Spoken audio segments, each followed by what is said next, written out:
Hi, I'm your host, Jürgen Strauss from Innova.buzz, and I'm really excited today to welcome to the Innova.buzz podcast all the way from Orlando, Florida in the USA, Dr. David Pearce of Ultimate Success in Dentistry. Now, David's had a remarkable journey from a skilled dentist to a business coach and author, and that reflects his multifaceted nature of his professional journey. So I'm really looking forward to digging into that with you today, David. Welcome to the Innova.buzz podcast. Thanks, Jürgen. It's great to be here. I appreciate the offer to chat with you and to be a guest. It's an honor. Well, likewise, I'm really looking forward, as I said, to our conversation today. Now, um, before we kind of talk about your transition from the world of dentistry to business and coaching, let's explore what's the impact you hope to make in the world today. Well, my mantra, many people's, mine has been I don't see myself influencing millions of people, but I can see myself making a big difference in one person at a time. And so that's been a journey I've been on in professionally and in my private life for a number of decades now. So in the professional arena, of which we're mostly chatting about today, that dentistry, because of the advancements, truly has the ability to change people's lives, that they're carried disabilities of can't smile, can't eat, can't do things. And so they're much less of themselves. And to be able to fix that is awesome. So Mm, uh, I used to do all that kind of dentistry as when I had my practice. A year and a half ago, I sold that. And so now I'll say I try to live vicariously through my clients by helping them to get much better at helping people to I'll say simply to say yes to themselves, to just do that life kind of changing work. And as they get more and more patients able to say yes, then I can say, great, I was part of that overall success to the world. mm, And it's always gratifying, isn't it, when you've kind of you're helping the dentist grow their business, and I'm sure we'll talk about how you do that in some specifics. But in doing so, they're helping people with those issues that you alluded to. And so you sort of essentially impacting more than just that one person that you're impacting directly. That's right. Yeah, no, exactly. Yeah. And actually, really, it's probably the beauty of it is that working by myself, I only had so many leverage points that I could really push on, if you will. But when I'm working with other folks, there's many more leverage points. So for me to be a part of many more people being helped, many more individual people being helped, it's much more likely and does happen that way. So it's great.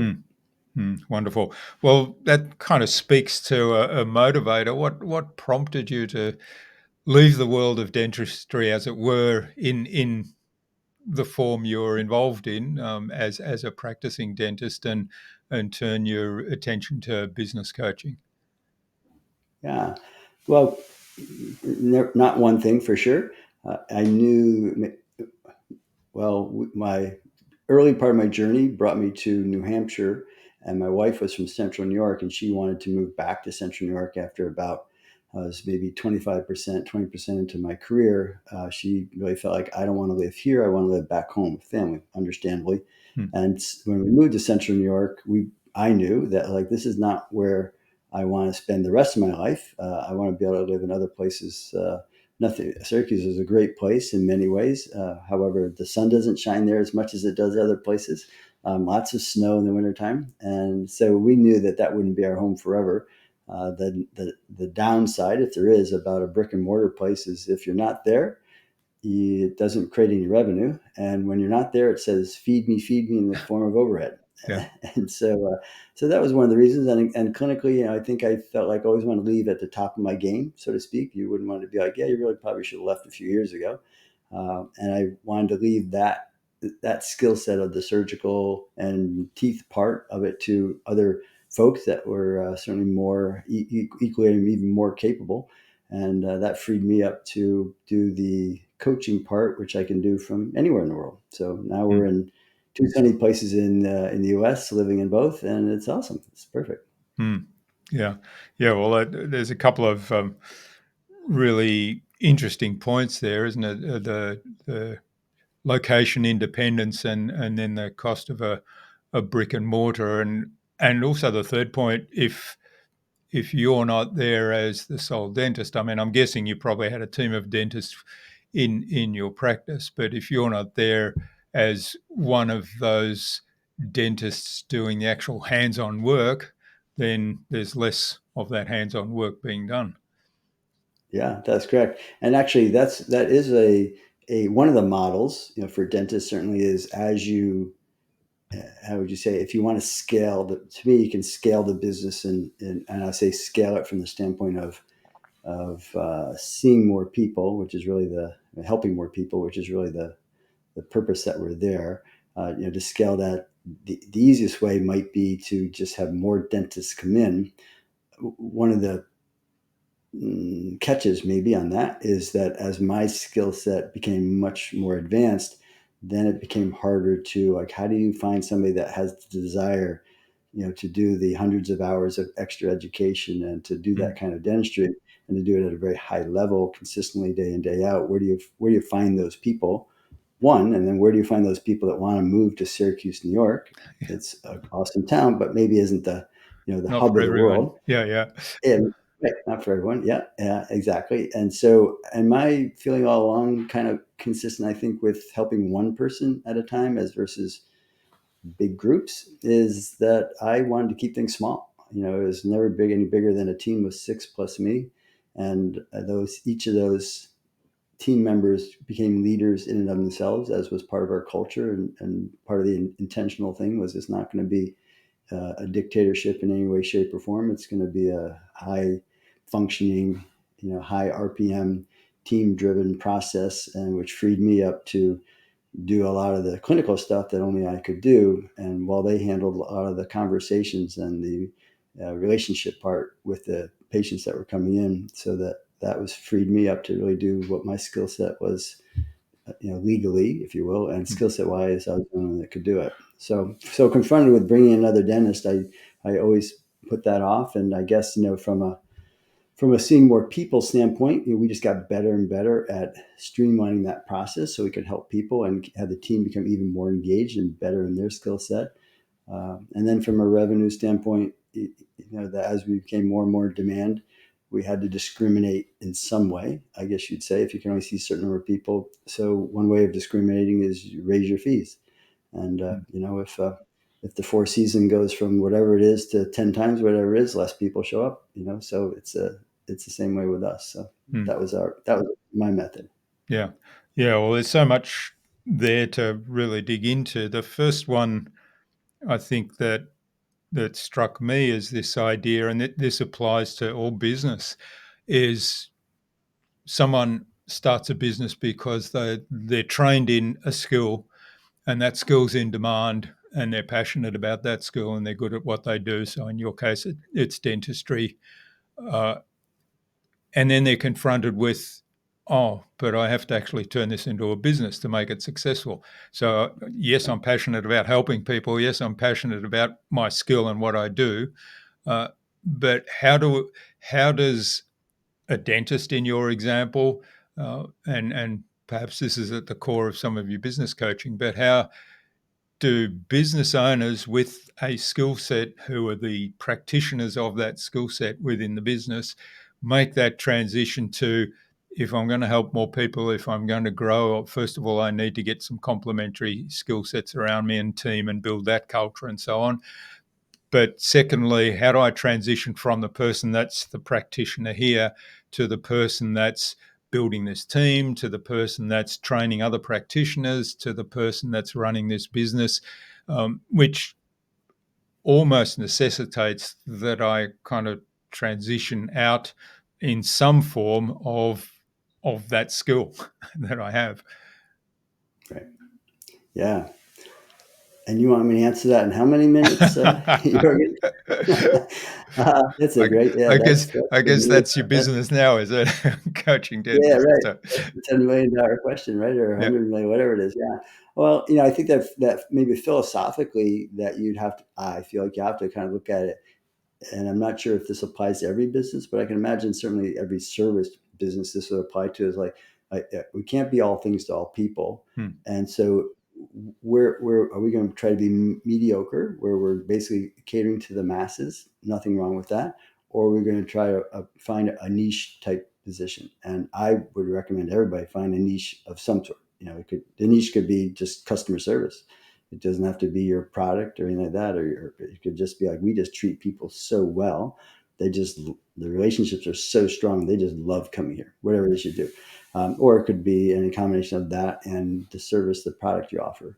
So for me in dentistry, that if you looked at it and said, I want to scale it, but I'm not interested on a very high end, like ours, I would say is complete mouth, complete optimal dentistry, take advantage of everything dentistry has to offer and truly change somebody's total makeup.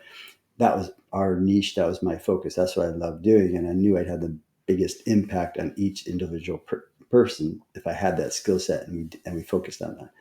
So for us, it was hard to scale that into bringing in lots of people. Therefore, the team that was there, we would have, everybody kind of was a department.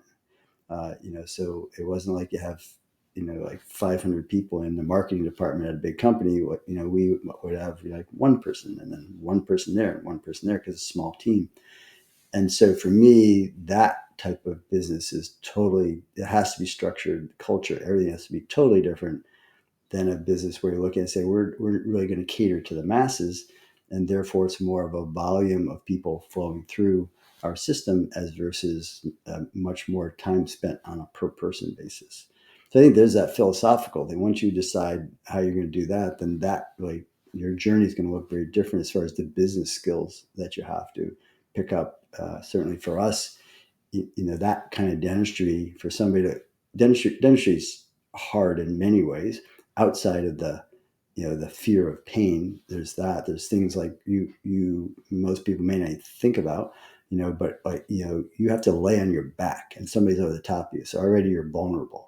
Like we have these things called like private space where only our really significant people in our lives invade, anything inside 12 to 14 inches from your face. So if a stranger walks up to you that way, you immediately back up, unless it's your significant other, then you get ready to kiss or embrace or something. So we're constantly invading that space all day long. So you're on your back, you're vulnerable, you're invading your space.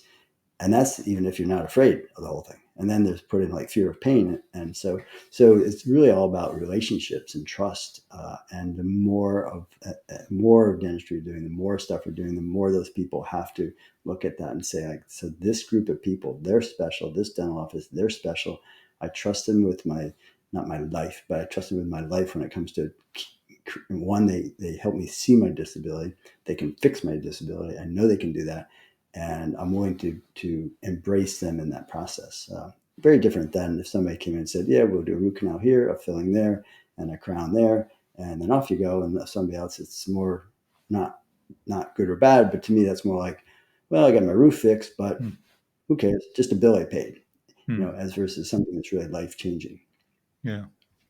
Yeah. Well, there's so much there that I think a lot of people don't consider in business. And the example of um, in the situation of the dentist where the patient is actually vulnerable and they're having their space invaded and they a lot of people don't necessarily fear the pain as such, but they just have this kind of, they hear the word dentist and they, and so Just it's, like that. That's yeah. right. I've seen that But before. yeah, there's a lot of, that in different businesses, isn't there? And the business There owners is. don't necessarily consider that. And I love that you look at it from the point of view of that human relationship being at the core of really making sure that there's a level of comfort. Comfort might be too strong a word in this example, but a level of, okay, this is all for my good, and I'm going to be so much better for going through this process. Yeah, and I would say, as I think of into other businesses, or as of course I'm a consumer, so I go to other Hmm. businesses, all the time. And well, this morning I went to an optometry place for glasses, and it's the third or fourth time I've been there. I purchased products there before, and they had a new individual there, and and and there's no question that when I brought in that thing, that to me, I felt very judged about what had happened to the particular set of eyeglasses. Like, what's wrong with you, David, that you created this problem? Hmm. And I guess I have broad enough shoulders to figure out, well, I really don't. Maybe I did cause a problem. I don't know. If I did, I'm happy to accept that. And maybe I didn't. Maybe it's more the manufacturing, whatever, or it's a combination of the two. So no problem. Let's have a conversation about it. Yeah, at the same point in time, a lot of people maybe aren't at that point in their journey where they can accept that and so forth. So the idea of feeling judged is huge in dentistry. People that they know they should take better care of their mouth, or they know they should take better care of their finances. They know they should take better care of their house when the contractor comes. They just like we just know we have these standards that have been put on us, whether they're real or not, and then somebody calls us out on it, maybe very unintentionally, Hmm. as opposed to being very intentional not to do that with people. Don't say things that could ever do that. Be aware of that. To me, that's all part of that process of truly trying to create a relationship with somebody in a very intentional way. Because if you don't, and you don't have the right training, you can very unintentionally create a barrier between somebody at hello Hmm. that is hard to get past. Hmm. Yeah, yeah, that's right, and I've experienced that as well. I think it Sure. comes back to getting the feeling as a customer that the business cares about you, and the Mhm. individuals in the business that you're dealing with actually care about you and care about solving your problem. And as you say, a lot of that is setting aside judgment. Um, Right. so the classic one is if you phone a call center to get help with some software, it's always Yeah. like, well, is the power on in the wall?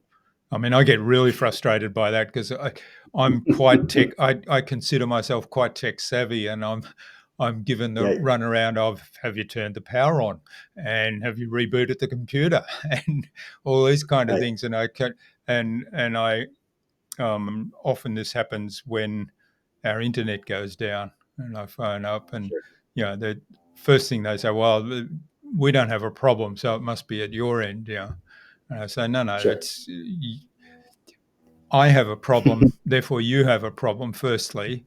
Secondly, I've already Right. done all the standard tests that you're going to recommend to me. So let's skip to the part where you diagnose the problem at your end, because I know it's at your end. And Right. and that that to me is just like, we're just going through our rote script. We don't really care about you. That's what the message I'm getting. And Right. that's the opposite of what we really should be doing as business owners. Yeah, exactly. Yeah, hit the nail on the head. Yeah, you can't stick a number on everybody and treat them the same. I mean, Mm. at hello, you can treat them the same Yeah. because they're a person walking in. But as soon as they start talking to you, then it's okay. I need to figure out exactly how to help you best. And your situation is different than the one before and the one after you. Mm. Exactly right. That's Mm. exactly right. All But right. it's kind of Well, a missing, yeah. it's kind of a missing thing many times, I mean, I'm Mm. not sure why, but it's not that common. Mm. Yeah. Yeah. I often say it's common sense, but common sense is not that common. Yeah, yeah. Well said. Mm. Exactly. Yep. Yeah. You mentioned culture a couple of times, and that you had a specific culture in mind when you were hiring people and adding to the team and growing. How do you go about? First of all, how do you determine this is the culture I want to set up in my little team, and how do you then go about making sure that you're living that culture, you're hiring for that culture, and that everybody understands that's how we behave? Yeah, I mean, for me, it's really two things will determine that. One would be I like to use the word noble purpose. Like, what's the noble purpose of this business? It's bigger than all of us. Like, why are we here? And if this business were to shut down tomorrow, what part of the universe would be at a loss? Even for a small dental office, like we can still look and say, so what part of the universe, however big you want to make that, would suffer, my strong word maybe, but would suffer if this business closed down tomorrow. We are so important to that. So why are we here? And it's a bigger reason than any of us, and big enough so that people can look at that, people being potential employees, potential team members, can look at that and say, that resonates with me. Mm. Like, I would like to be part of that, because Mm. that's changing the world. That's doing something for the world that fits with who I am and what I want to do. And that's different for different people. So that's really, really a large piece of the puzzle. And the other piece of the puzzle to me is just really your core values, just the beliefs that maybe the team, but really needs to be set by the originator of the noble purpose. Like, why are we here? And that person just has to look inside of themselves and say, like, so what's valuable for me? One, for me, maybe as who I am, and two, for me to make sure this noble purpose is always dynamic and always being chased after, like the North Star. So, for instance, one of ours was we're lifelong learners. Like, that's just who we are. We're always going to get better. I'm gonna set. It's gonna be lovingly said, forced progress. That every single person that works with me, you are going to be a better version of yourself every year, and you're going to be able to see that. You're going to look ahead and say, how would I like, as a team member, how would I like to grow next year, personally, professionally? Like, what do I want to do? What do I want to do? And then the purpose of the business is to help them and whatever they can do that, to help that growth, knowing that outcome of that is everybody's going to be better. And maybe the side benefit to me as a business owner is, if the team members become better personally and professionally, the Mm. business is going to do better. More patients are going to be able to get past themselves, in our case patients, to get out of their own way and say, this is what I need to do for myself. I want to do this for myself. I value it, and you guys have helped me see that, and this is the place that I want to do it. And so that was certainly a big part of ours. So even, at hiring people, that has to be like right there. It has to be a win-win. So, like, let Mm. me just tell you about what I know about you, candidate. Let me tell you a little bit about us. Like, this is who we are. This is why we are here. We are passionate about this, and these are the beliefs and the values that we uphold to the core all the time. You will see it in our actions. You'll see it in everything we do, and we're not perfect. We fall off that sometimes, but when we do, we just sort of hang our heads and say, like, that incident wasn't us at our best. Like, what do we look like when we're at our best? Not like that. Great, no problem. How do we fix that? Like, how did that happen, and how do we get better next time? Constantly vigilance of that. And so, me, if you put that together, some people, I don't like this word, but some people want to be like that. They just can't Mm. do it. So they're just not a good fit right from the beginning. No worries. Mm. And then other people, as the business is expanding and growing, this is really the hard part, I think, Jorgen, is that you can get people to say, like, they embrace the noble purpose, they embrace and show the values and the core, all that stuff, and they just don't have the capacity to keep progressing Mm. with the business. They look and say, I'd have to invest 2 or 3 years to get this one individual to where they need to get to be able to run their department, because, like, one person is a department in a small business. And those are such a hard thing to just look at and say, like, I know that if we keep that person here and we keep moving forward, they're going to get very uncomfortable. They're going to know, like, I am holding up the shoulder. I'm not pulling my weight because I just can't do it. And to release them and say, like, let's find a better place for you in the universe where Mm. you fit in perfectly, and we'll find somebody else that's able to maintain that. Those are certainly the hardest ones, because they're just Yeah. such Yeah. awesome people. But nonetheless, that's kind of the process, how you get them and then how you keep them. And then my feeling is that there are a lot of people out there who just love to be part of something that's Mm. bigger than themselves and grow. And they're not allowed to make mistakes. They're almost forced to make mistakes. Like, Yeah. Yeah. let's have lots Just of experiments and learning lots of from. Mm. hypotheses, lots of ideas, and let's try that. Okay, it didn't work out. What did we learn from that? You didn't fail. We had an opportunity to learn. What did we learn? What can we do different next Mm. time? Great. New idea, new idea. How can we innovate? Mm. Yeah, I love that idea of treating the ideas as an experiment. I mean, it appeals to my scientist background as well, and of course, Yeah. as a dentist, you'd have a lot of science in that training. It struck me as you were talking there that, and I use this term a lot recently, is this idea of a culture of care. And that culture of care starts with, we care about our patients. We, want the best outcomes for our patients. We're passionate about uh, making this transformation for our patients. So that's the vision part. But there's also that care for our team members. We care about their growth. We care about them. We even care about them to the extent of if somebody's being left behind and they're going to get uncomfortable because they just don't have the capacity to grow with that role and with the business, that we will find a better place for them, or we will help Right. them find a better place. And often, it's a really difficult thing to let people like that go, but often it's in their best interests. Yeah. Right. Yeah. It's truly. I mean, it's like that tough love type thing that people say, or things like that. That sometimes those things that seem like that seems harsh or whatever could be the very best thing that you need to do Mm, do for that person. Exactly right. And then like for me, as I got better at understanding what I wanted and what I needed to create that culture, I might meet somebody at, like, in my early part of my journey, it might have been, well, I wouldn't want to hire somebody that's too ambitious. I wouldn't hire somebody that's too capable, because then they might leave, and then I got to fill the space again. mm, So that'd be foolish. Don't do that. And then as I really kind of looked at that and said, like, how crazy is that? So it really kind of reversed around and say, so you're a potential employee. You're a perfect fit. So tell me, what are your 5-year goals? Like, where do you want to be? Well, honestly, Dr. Pearce, you probably don't want to hear this, but I'd like to own my own business. yeah. Really? Well, tell me about that. What would it be? What would it be? And blah, blah, blah, blah, blah. How did you get interested in that? So it's like, that's so exciting. And you could even say, you know what, tell you what, if you come in here and you work for 2 years, not 5, but you work for 2 years, and you give me lots of value, because you can do that, like, you just jump on our passion, you jump with us and you do that, I will do everything in my power to make sure that 5 years from now you are super successful in whatever that entrepreneurial adventure that you want to go on, or even 12 months, 18 months, something like that. Just the idea, like, we're going to be transparent from the beginning. Like, Mm, this isn't meant to be forever.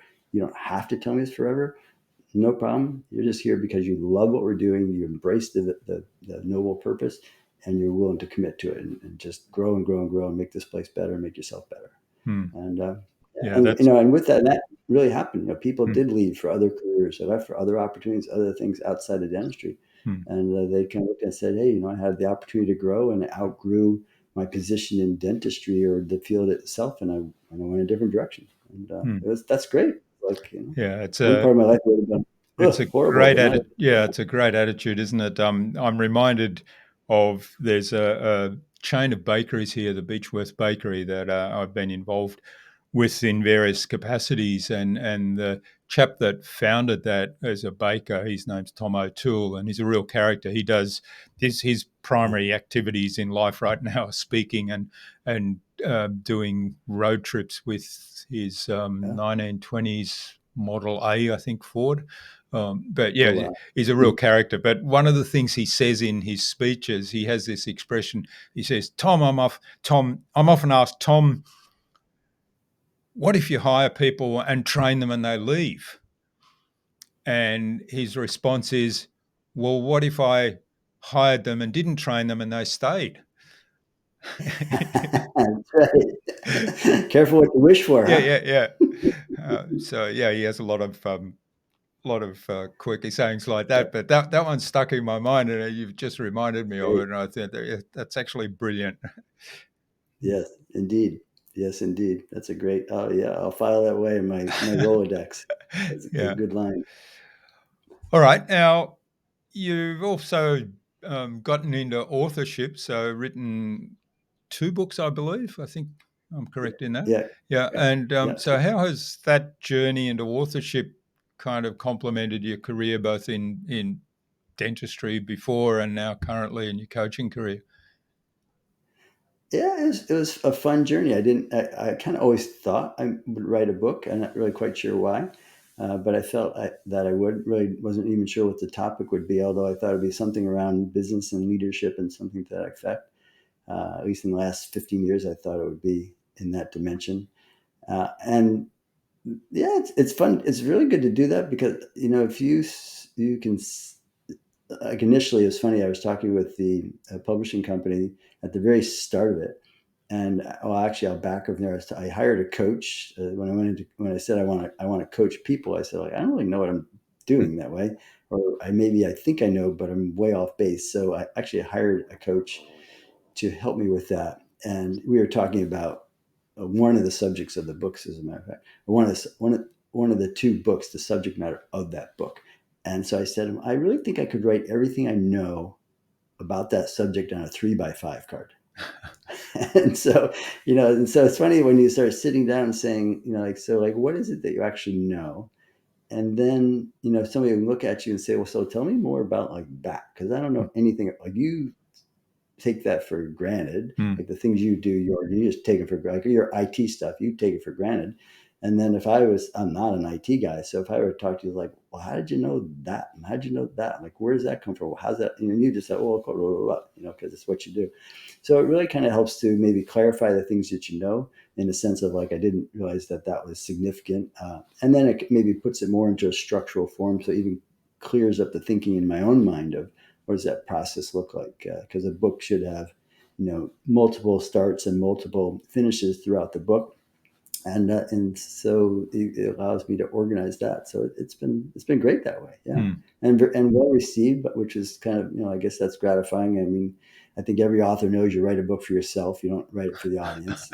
It's a gift to yourself, Yeah. and so that's true. But yeah, it's been well received, so that's good too. Yeah. Yeah. I like that. It's a gift to yourself. And I can really understand where you're coming from with that, because there's so much stuff that we do take for granted. And I've had the experience so often where I've been doing an in-person coaching with someone, and we jump on the computer to do whiteboarding, or it might be strategy or something, and all of a sudden the person will say, "Oh, what did you do then? What did you do Yeah, there?" And oh, what do you mean? Well, right, what you just did? No, what did I just do? and right, and it's yeah, some little mouse click or point or drawing or a thought process that, as you say, you just take so much for granted. And when somebody right, else gets you to unpack it, then wow, there's a whole thing. And being forced to articulate it then is actually really valuable because it clarifies the thinking. I'm it finding does.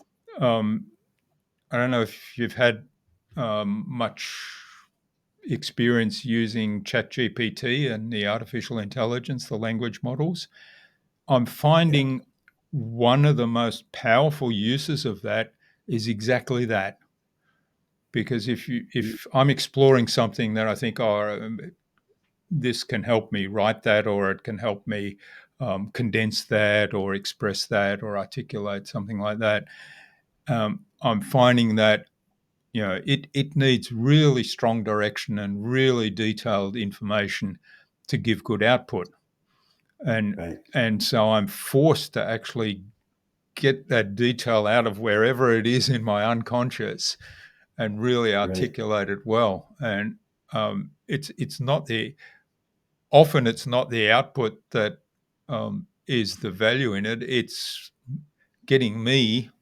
It's just a yeah, tool for getting me to think and articulate exactly what it is that's on my mind, which is, it's I'm doing something right now with a whole strategy exercise. And what I huh, started off doing, I thought, well, I've got this bullet list of stuff we've brainstormed in this strategy, so I'll just feed that in there and get it to articulate or get it to bring back a statement of right. what that is, which How'd that work for you, Jorgen? well, it sort of worked, but I wasn't happy Yeah, with it, and so then I'd start right, to go back and say, "Well, hang on, I don't like this," and then I realised that what was happening was that I was having to articulate this whole thing in a way that yeah, it was me then that was actually bringing this to fruition, but yeah, the role of the AI was just to force me to articulate it more clearly. yeah, right. Yeah, I have had that experience with Chat GPT as well. I don't think I've used it as much as you, but it does, like, you throw that out there, and then it might even say, well, this is one of the answers to your thing. It's like, well, that one, I need more information about that, Yeah, and I didn't ask about that. Kind of goes with the same old thing. You want better answers, you got to ask better questions, yeah, and exactly. Chat just puts it into an onion and said, well, this is your better question, better answer thing, but there's all these different layers down through it as you start asking better question, better question, better question, better Hmm. answer, better answer, better answer. Yeah, Yeah. That's neat. Yeah, Yeah, it's wonderful. All right. it's a Well, good this tool. is fascinating conversation. Lots more that we could explore, but I think we'll leave people to go and check out your website and so on. So it's a good time now to move on to the buzz, which is our innovation round. Same 5 questions that I ask of every guest. So the idea is, based on your experience, you'll give some really insightful answers. Not that you've already given us a whole lot of really insightful Sure, information, but specifically to these questions that will inspire the listener to go and do something awesome today as a result. sure, great. All right. What's the number one thing anyone needs to do to be more innovative? I would say stop trying to come up with the answers and the solutions yourself.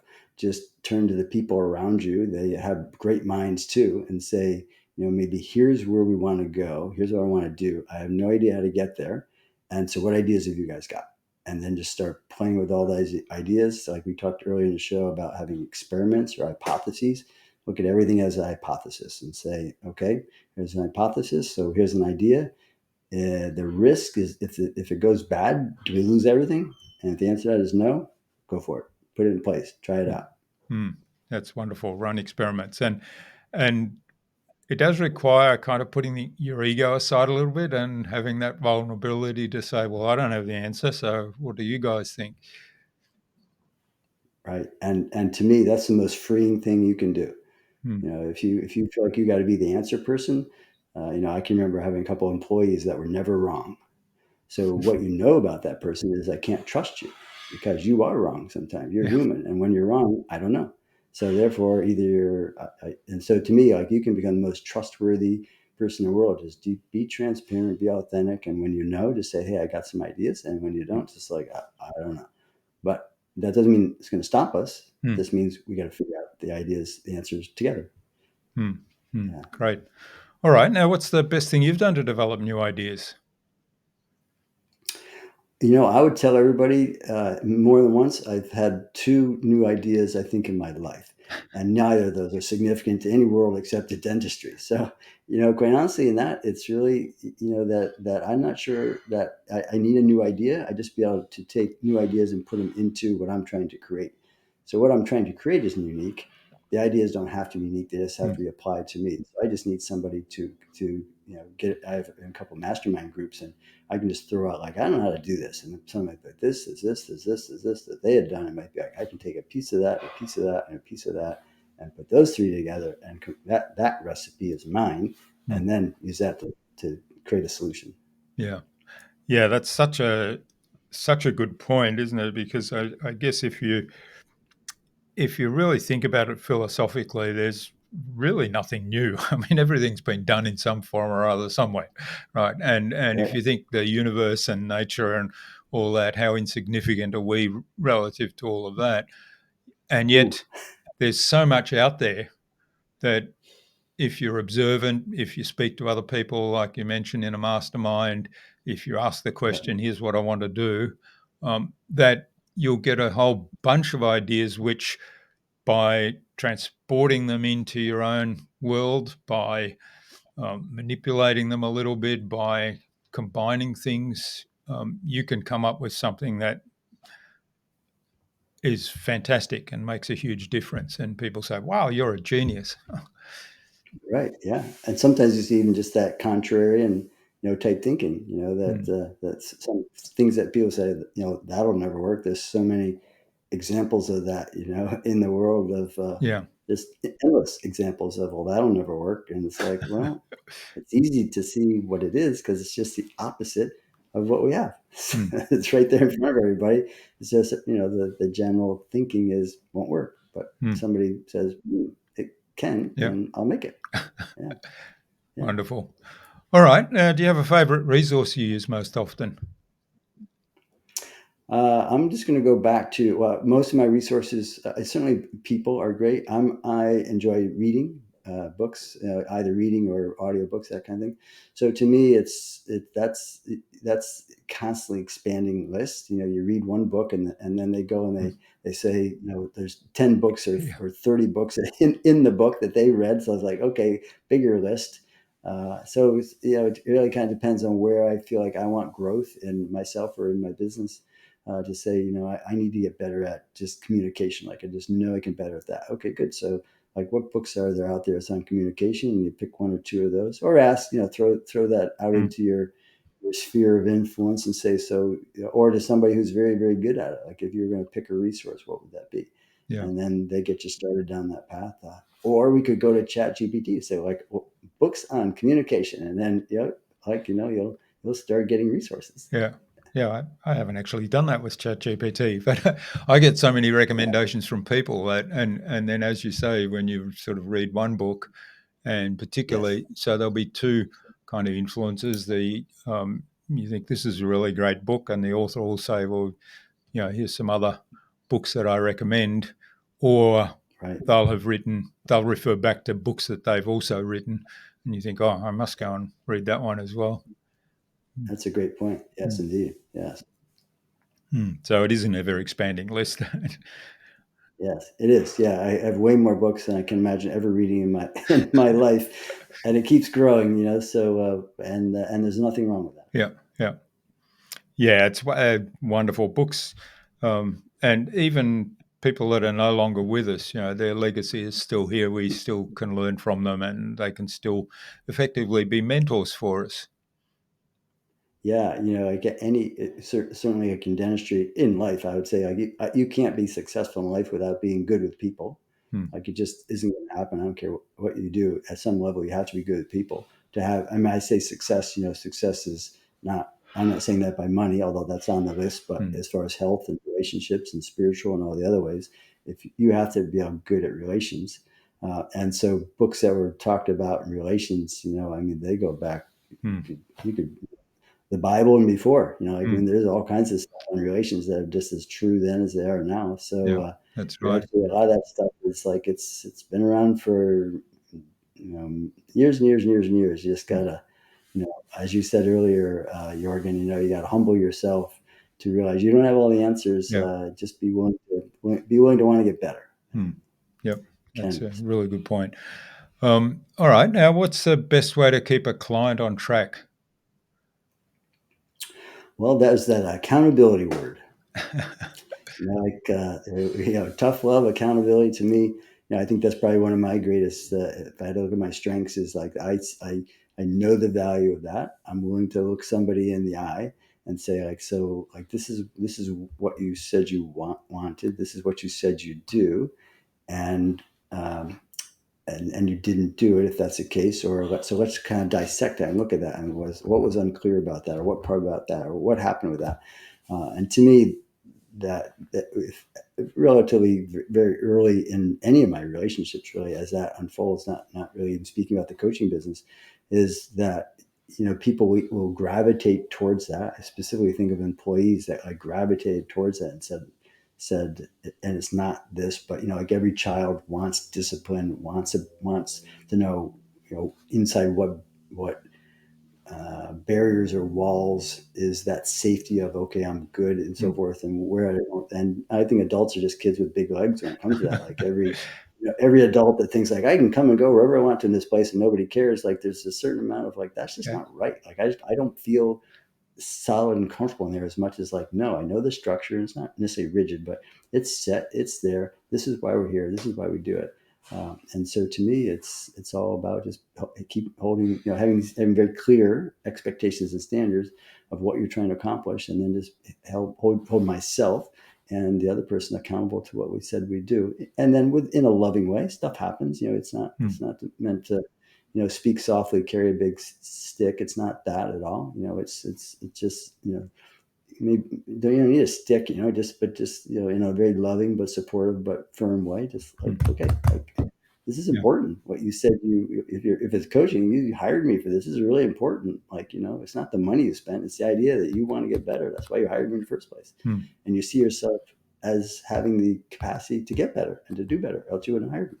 So like, let's treat it seriously. Yeah. Yeah. So accountability. Yeah. I love the reframe there that you did, that it's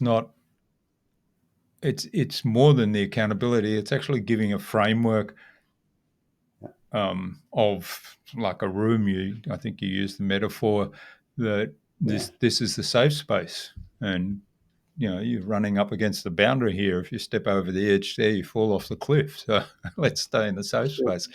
Hmm. Right. Yep. Yeah. Stay in the river. Yeah. Don't climb out on the banks. There's nothing good on the banks. You got the whole river. You got the whole river to navigate. You don't need to be climbing out over there. Yeah. Yeah. Excellent. All right. Last question of the buzz round. What's the number one thing anyone can do to differentiate themselves? Well, we talked about earlier. In our climate, if that's the right word, in the United States, like just awesome customer service. It's just not there. Like I mean, it just is so missing in so many places. So to me, it's getting your team, and by customer service. To me, like I was at a place the other day, and it wasn't a dental facility. There's a customer came in, and I'm not really sure what happened. And the customer came up to the place where you pay, and he actually was going to make another appointment for something or other. And I was watching his face, and I was watching the interaction, and it was a fine interaction. But I was looking at this guy's face and thinking, like, he's not happy. Like it just was all over his face. Like this. This is not. I'm not happy. And he went through the motions. He paid for whatever it was he did today. I think he probably even might have scheduled something. But to me, that customer service thing would have been just being aware of that Mm. and saying, like, so, like, how are you doing there, Bob, or whatever his name was? And like, I'm sensing that like something's not quite right. Like, so talk to me about it. Like, I really want to know. Like, we're here to make people happy. Like, that's why we're here. And so, can you share it with me? What's going on? And I don't know, but I know in my heart that something was going on. Whether he would share it or not, I don't know. But to me, part of that great customer service is just being, willing to have that conversation where the guy might say, "Well, this place stinks because you said you do this and you did this or did this or did that," and be like, "Okay, good. Well, we can learn from that." But the person really looks like and say, "Well, this person cared enough about me Mm. to ask the question, to engage it, to let me know that my concerns are valid, that I have every reason to feel that way. There's nothing wrong with feeling that way. It's our bad for having you feel that way or miscommunicate whatever we did, but together we'll figure it out." And they just feel like they're honored as a Mm. human being. And to me, that's at the core of customer service, as opposed to including with, but we smile when they come in, we show them where the bathroom is, we do this. Well, that's all very much part of it, but there's so many more layers beyond that truly, Mm. as you so well said, Jorgen, that make that person know, not just know and feel, but they know that you care Yeah. Yeah. by your actions. Yeah. Yeah. That's a really good point. That's I think that's where people can understand and embrace that. That's Mm. the essence of customer service. Whereas a lot Yeah. of it these days is just the mechanics. Here's the process we Yeah. go through. We welcome them, say hello, we show them where the bathroom is, and whatever it might be in your business. But there's some things you do, and you kind of go through the steps and tick the boxes, and okay, Right. customer service done. It's yeah. Right.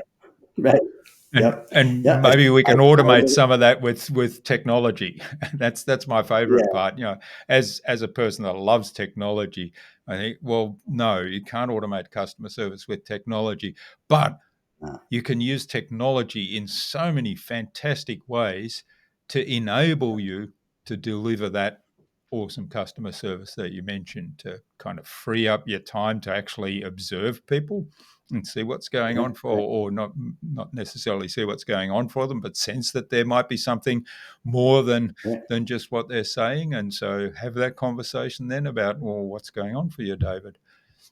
Yeah, exactly. Hmm. Yeah, exactly right, Morgan. Yeah, yeah, it's good marriage of the two. Yeah. It's what you need.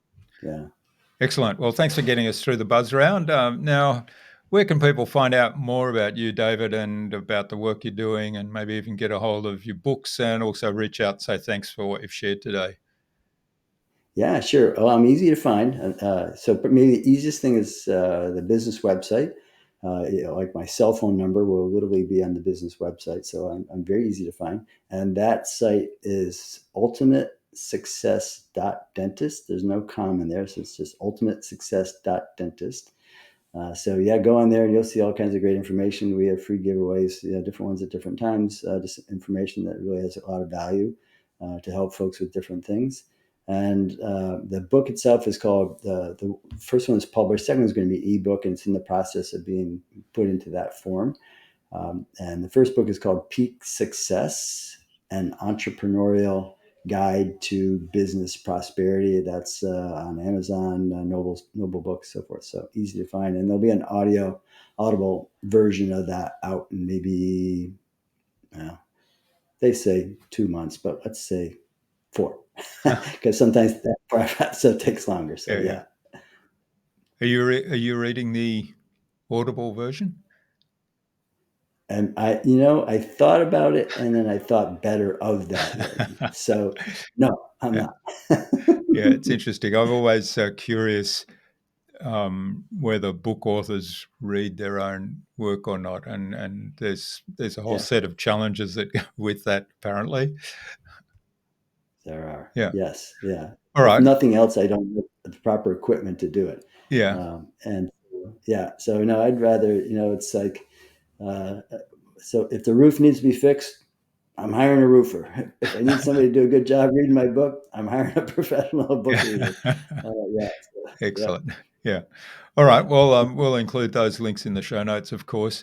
Now, before we wrap up, David, what action would you like our listener to take out of the conversation today? Well, I would say, if nothing else, like just develop a team and trust your team to come up with answers. Like if there's any one thing that I think will frustrate this, and I was on an airplane yesterday coming home, and I was sitting next to a guy. He's upper management and 550 employees. And so his frustration to me sounds just like the client that I left that had 4 employees, which is team, Hmm. the employees. It's our product have challenges and our distribution have challenges and all that stuff has challenges, but it's always the team part because there isn't any obvious quick fix that you can always go back to and fix it. And so to me, there is a quick fix, but there is a fix, but it's not quick. Hmm. And it's just, create that environment where every team member knows, one, that they're going to be I started to say forced, and I'm going to stick with that. They're going to be forced to grow because they want to. And by forced, I mean like we're going to make time, we're going to have the resources for you to grow. And in that environment, it's super safe to make mistakes, and you're expected to make mistakes. And I would even say you keep track of the mistakes, and you celebrate the mistakes more than you celebrate the wins. Hmm. Because the more mistakes you have, the more wins you're going to have. The more you go for it, and to be able to take away would be, so to create an environment where team members feel safe to experiment, to hypothesis, to try things. You're encouraging that. You don't be the answer person. You have great answers, great ideas. Perfect. Throw them into the pot. But it's not your pot. It's everybody's pot, and you're just contributing. Hmm. Yeah, that's wonderful. Wonderful call to action and wonderful way to look at building a team culture and Yeah. really, yeah, and that idea of continuous learning and experimenting. Right. Yeah. So it's so important to. I mean, it's so important to the outcome of the business. But to me, it's like when you go to work in the morning, you want to look forward to going to work in the morning. Hmm. You know, when I would go to work in the morning, it'd be like, good morning, so and so. I mean, and that's, small thing. It'd be like, good morning this person, good morning that person, as opposed to nothing, or hi everybody. Like, no, they're a person, they're part of your team. Like, Hmm. say good morning to them, use their name. But on the flip side of that, it'd be, to me, it's like, so Dr. Pearce, we have a great day. Here's what's going on. We're going to do this. And then, so how about that? Yep, this. And it'd be like, awesome. Like, what a way to start off the day, Hmm. as opposed to, okay, I want you to do that and you do that. I have to do that. I have to do that. I don't have time to do that. Like all that stuff. It's like, oh man, it's like, put everything else aside just to walk into a place that like they just want, Hmm. they embrace what you're there for, and they want to succeed, and they've got it figured out for the day. And like, that just makes it like so much fun. Yeah, yeah, yeah. It sounds really wonderful. All right. Well, It is. thanks so much for sharing your time and your insights with us so generously today, David. I really enjoyed our conversation. There's been lots of gold in this, and I certainly encourage people to listen back again and don't restrict this advice to dentistry and dental practices. Think bigger, because a lot of this is applicable to all businesses. So thanks again, David. All the best for the future, and let's keep in touch. Thank you, Jorgen. Appreciate the opportunity to speak with you and enjoyed it very much. You have a great day.